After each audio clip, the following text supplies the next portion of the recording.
Alright, the hunt is on. I'm headed out right now. I got a late start. It's already 5:45. Just blasting some journey. Yeah, like I said, it's 5:45. I'm gonna run up there.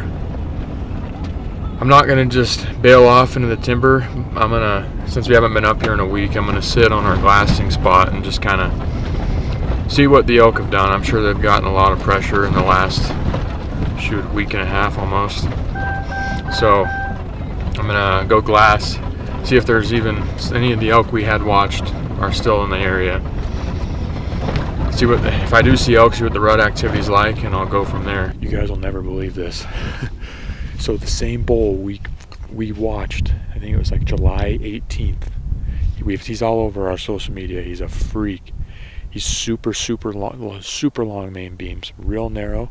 He's a 4x5. He has 0 non-existent thirds. From his G2 to his Royal is probably like 2.5, 3 feet, just bare beam. And that's who has those cows. He's gone ghost for over almost 2 months. Yeah, 2 months and a couple days. So I am definitely going to go running up there. He's with a lot of cows, so it's going to be tough, but I'm going to go see what I can pull off. Long story short, I'm running up the ridge towards that bull and his cows. They were kind of working in, pushing, going with the wind, kind of coming down towards the saddle. So my thought process was I was going to bail, I was going to come around and kind of get in position in that saddle, and hopefully they'd push right to me. Well, I came around a corner and I had a cow standing there staring at me at 60 yards, a different group of elk. Cow saw me, she had me pinched, started barking. A couple more cows came out. If I wanted to shoot a cow would have been dead. And then I knew there would probably be a bull, so I knocked an arrow before they took off. And a young 5-point came out, and he had his vitals behind a tree. Otherwise, I would have stuck him, honestly. But started barking. They went down in the trees, but luckily that big bull, they could hear the barking, but they didn't get too spooked. They kind of just hung around. And so I ripped off a bugle just to see if it was worth it or not, and he screamed back. Long story short, I was bugling back and forth with him for about 30-40 minutes. He pushed his cows up and over the ridge, and I thought it was done. I thought, okay, I pushed him too hard, like he's gone. Well, what he did is he pushed his cows over the ridge to get him out of the way for me, and then he came back on a beeline, bugling his head off, chuckling, beating trees. And oh man, I haven't been in rut action like that in so long, it's not even funny. Probably the last time I archery hunted with my dad. And he's a good bull. He's a freak, but he is good. And he came in 90 yards broadside. All I needed was like 20-30 more yards and I would have flung one, but there's a storm blowing in and it's super windy and it was just swirling the whole night. It never stayed consistent, and I felt it hit the back of my neck. And he picked his head up, and he didn't run, but he kind of meandered back to his cows, and I didn't push him too hard. He bugled a few more times walking back to his cows, but I think in the morning I have a solid plan on where they're going to be, and so I think I'm going to try to get back on them in the morning.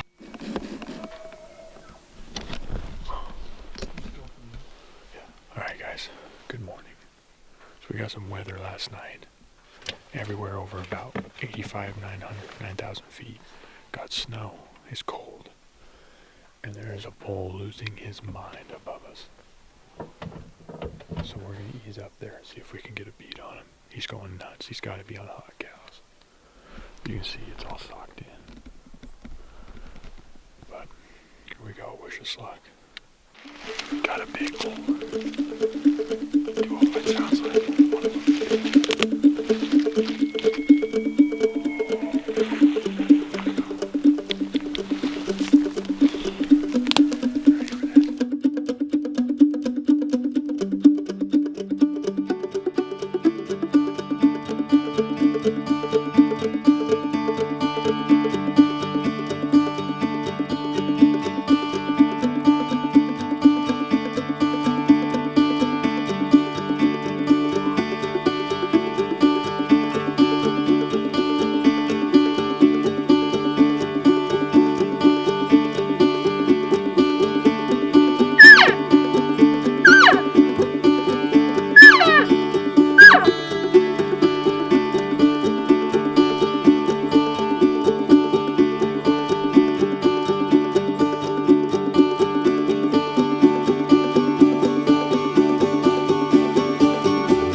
Alright guys, I've made it to camp.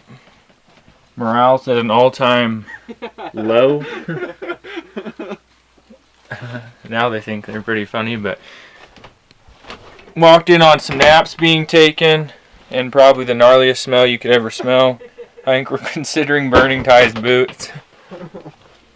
There's definitely something growing in there. Put those on your feet and you can come out here. Those will fit you better. Thank you. Anyways, we're headed back out. We got to make sure the wind's right tonight because that smell from Ty's feet will blow him clear the hell out of there.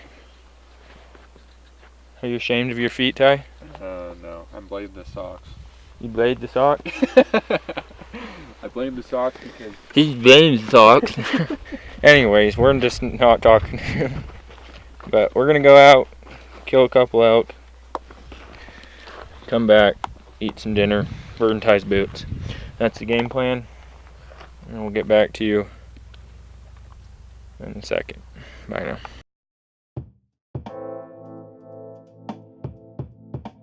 Alright guys, so we're only on our glassing point for like 10 minutes.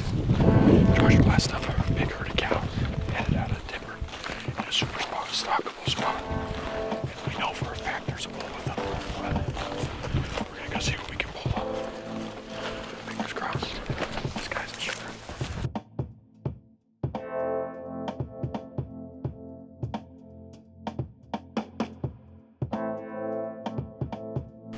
Alright guys, we just got over to where we saw those elk, and they are gone, so never heard them bust or anything, so they gotta be somewhere in this draw. Ty just ripped off a bugle. We got a response, it was kind of hard to tell where it was at, but we're gonna set up in glass here for a second. Hopefully we can get eyes. We didn't actually see a bull, but there's no way there wasn't a bull with that group. There's plenty of cows. So we are gonna get to glass and wish us luck.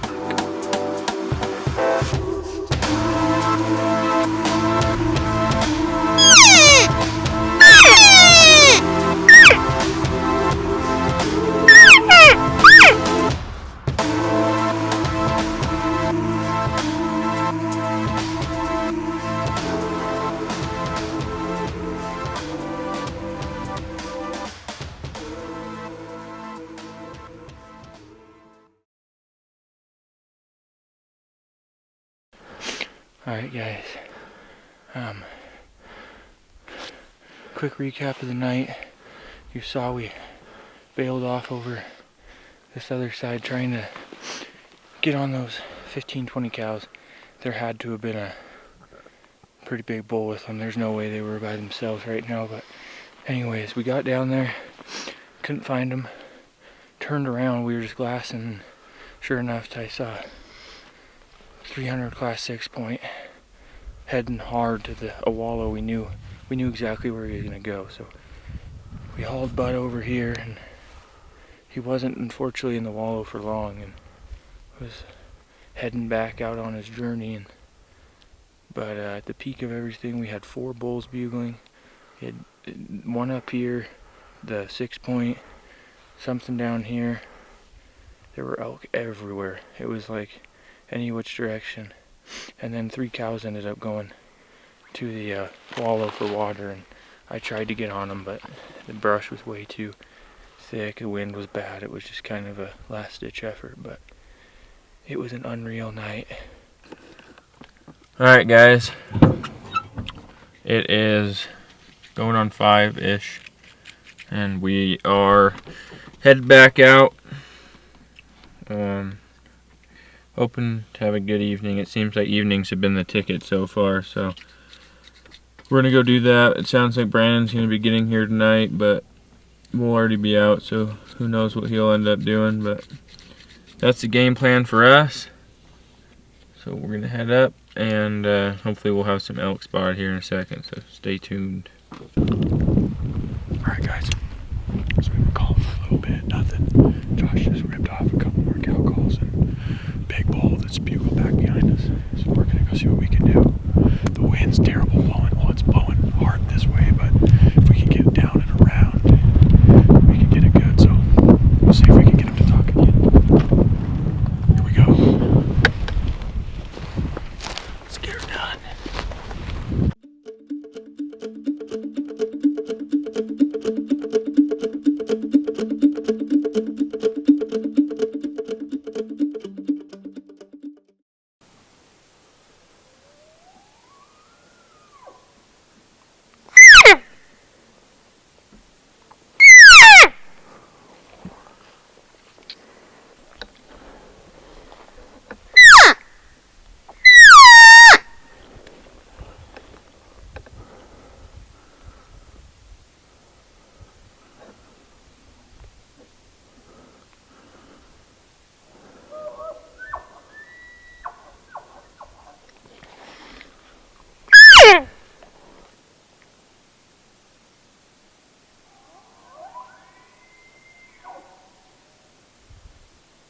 Alright guys, well, as you probably just saw, a rough plan C, just tough night, turned around really fast. We were